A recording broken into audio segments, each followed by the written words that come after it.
Salut tout le monde, j'espère que vous allez très bien. Aujourd'hui, on va parler d'énergie renouvelable. J'en parle un petit peu sur la chaîne, vous avez vu, j'ai fait déjà des vidéos pour savoir si on pouvait charger une voiture électrique avec des panneaux solaires. Récemment, j'ai mis mes panneaux solaires de BIM Énergie. Mais on m'a dit, mais pourquoi tu n'as pas une installation vraiment, on va dire, digne de ce nom avec des vrais panneaux solaires? Et moi, je ne l'ai pas, mais j'ai avec moi aujourd'hui quelqu'un qui a des panneaux solaires et qui va nous en parler.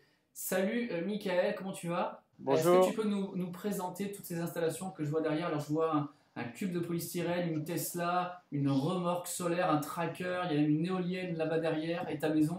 On va commencer par l'impératif quand on parle de chercher l'autonomie complète. C'est d'abord la maison et toi, tu as quelque chose de vraiment hyper intéressant à me faire voir là. Le plus gros consommable dans une maison va être le chauffage, donc il faut chercher à bien isoler sa maison.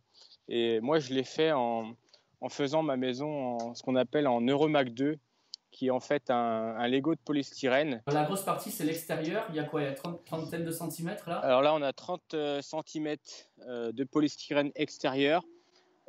Et après, on coule entre les deux ce qu'on appelle du béton armé. Donc on fait appel à un camion pompe où on coule à hauteur d'un étage par semaine. On l'assemble comme si on jouait au Lego pour les gamins, à sec. Ensuite, on va pouvoir mettre une équerre qui va être fixée à la dalle, qui va permettre de régler en fait l'aplomb des murs avec des tiges filetées. Et ensuite, on fait couler le béton à l'intérieur. Alors, on peut avoir des bouchons qui arrivent ici pour faire les cloisons.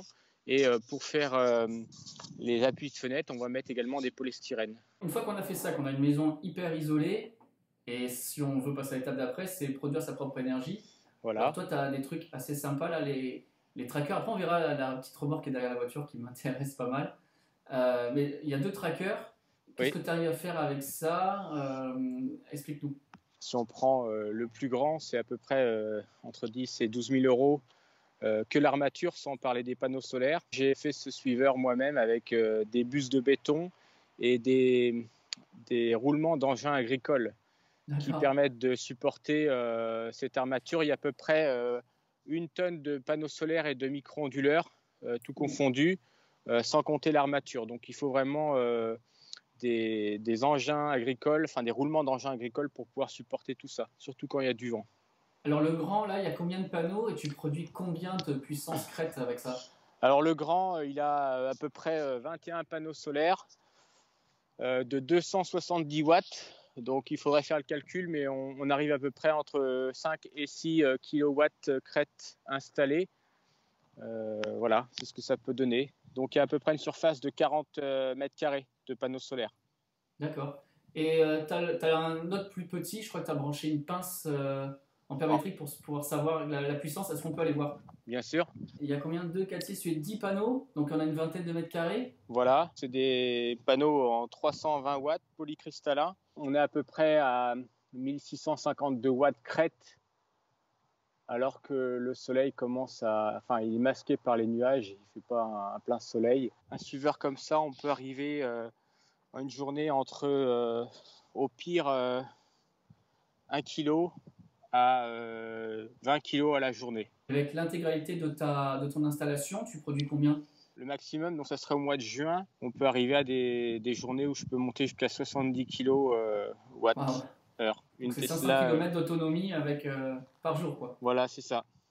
Bon, et alors, qu'est-ce que c'est que ce truc-là que je vois accroché à ta Model 3? Toi, tu as une Standard Plus, hein, c'est ça? Voilà, c'est une Standard Plus. Et tu as une remorque solaire accrochée et Voilà. qui est branchée en plus. C'est quoi ce délire?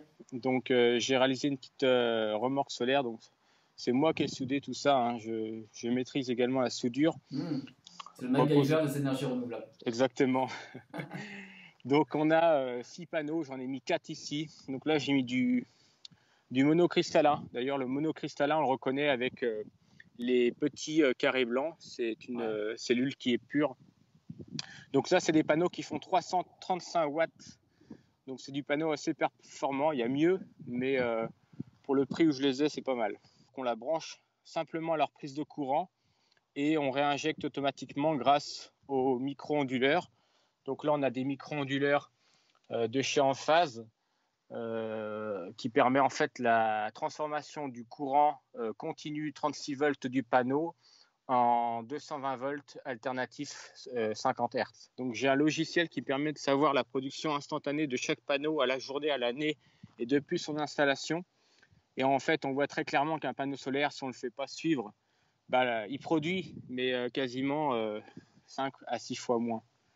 On a le chargeur qui est branché sur la prise et on réinjecte directement dans la voiture. On le voit ici, hein, ça charge. Le courant, en fait, est feignant. Ça lui demande moins d'énergie d'aller dans la voiture que d'aller dans ma maison et de sortir du réseau si jamais je n'ai pas besoin de ce courant. Le meilleur rendement d'un panneau, c'est quand il fait froid et plein soleil, qui est contraire au panneau thermique qui lui a besoin de la chaleur pour produire de l'eau chaude. Ouais, voilà. C'est ce que j'ai moi sur mon toit. Là, on a 13 ampères. Ouais, on consomme automatiquement ce qu'on produit.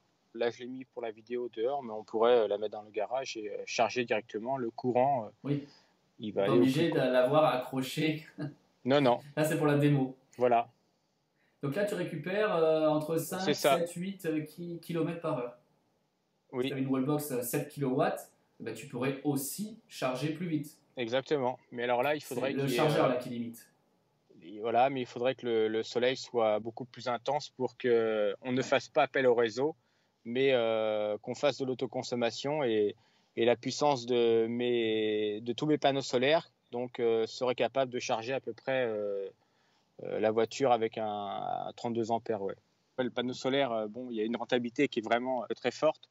L'éolien, c'est encore particulier. Hein. L'éolien, c'est plus compliqué d'être autonome. Bon, quand il n'y a pas de vent, il n'y a pas de vent. Un panneau solaire, même s'il n'y a pas un plein soleil, il produira même s'il tombe de l'eau ou il y a de la neige. Voilà. Mais l'éolien peut être un bon complément l'hiver, surtout quand les journées sont moins ensoleillées. C'est une éolienne Skystream. Elle fait quand même 100 kg la génératrice et avec un rotor de 4 mètres. Ah oui, quand même, ça paraît pas de là. Voilà. Donc, c'est une machine qui est très très bien travaillée. Elle permet d'avoir le suivi depuis sa production. Donc cette machine-là me produit à peu près entre 1800 et 2000 kWh à l'année. 2 MWh, elle produit assez pour une voiture. Voilà. Pour une voiture à l'année, qui ferait 15 000 km. C'est ça. Alors celle-ci, elle est à 18 mètres, hein, c'est-à-dire qu'elle demande un permis de construire. Là, effectivement, on sera en bord de mer à 12 mètres. Elle tournerait tous les jours. Bombardez en commentaire si vous avez des questions. Pour Michael, comme ça on aura l'occasion de refaire une autre vidéo sur les panneaux solaires, sur sa remorque, sur les trackers, sur l'éolien, enfin tous les sujets dont on a commencé à discuter un petit peu aujourd'hui, ça sera avec grand plaisir. Rappelle le nom de ta chaîne YouTube. Les énergies renouvelables, c'est économique. Voilà, c'est économique et fantastique. et donc voilà, donc n'hésitez pas, ça nous a fait plaisir de parler de ça, j'espère que ça vous aura intéressé, que ça permet de faire un petit peu le lien entre les premières vidéos que j'ai pu faire déjà sur les énergies renouvelables, mais là, c'est vrai qu'on a quand même un expert en la matière. Merci beaucoup, Michael. Salut Jérémy, à bientôt. Merci beaucoup, à bientôt tout le monde, ciao ciao. Et au revoir.